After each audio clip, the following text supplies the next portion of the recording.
Now we have on the phone North Dakota Governor Doug Burgum. The governor has been very strong. He's in his state. The North Dakota Republican caucuses are now underway in North Dakota. Governor, it's good to have you on the phone. You're going to speak on behalf of former President Trump?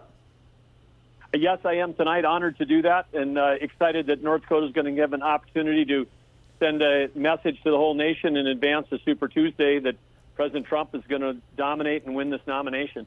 Governor, what do you make of the news that John Kerrey is stepping down potentially later this week as U.S. climate czar? You know, he never fully told Congress what treaties he was signing off on that's hitting American kitchen tables. What do you think, Governor? Well, I think it's Senator Kerrey has had a long career as a diplomat, but we need to honor his service. But he's wrong on energy, just like the Biden administration is, because they've been focusing on an energy transition, one that would weaken our country. It supports our dictators around the world.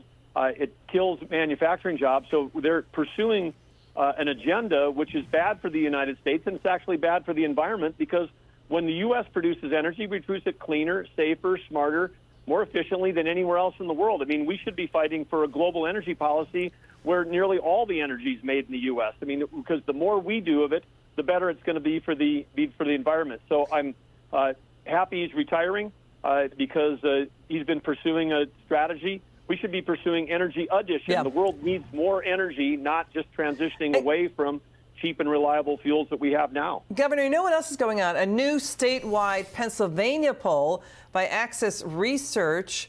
A majority of the voters, 57% independent and Democrat. These voters, Democrats, 6 out of 10 oppose President Biden's ban on U.S. liquefied natural gas exports. It's hurting jobs. It's hurting communities in the swing state of Pennsylvania. Now, Democrat John Fetterman, the senator there, he's against what the Biden White House has been doing here. You know, Governor, you've been about common sense policies. I read that your state produces something like 3 barrels of oil per resident every 2 days. That's astounding. But why is the Biden White House going begging to foreign dictatorships to get them to pump more oil, as it's blocking pipelines here that could transport oil and gas out of places like your state to the West Coast? I think you've said you could get Japan signing a 20-year contract for that. Well, absolutely, Liz, and you understand this. The Biden administration, you understand we should be selling energy to our friends and allies instead of buying it from our adversaries. And this Pennsylvania, of course, people are opposed to it. If they all understood it, the whole state would. Pennsylvania is the #2 natural gas producer in our country behind Texas.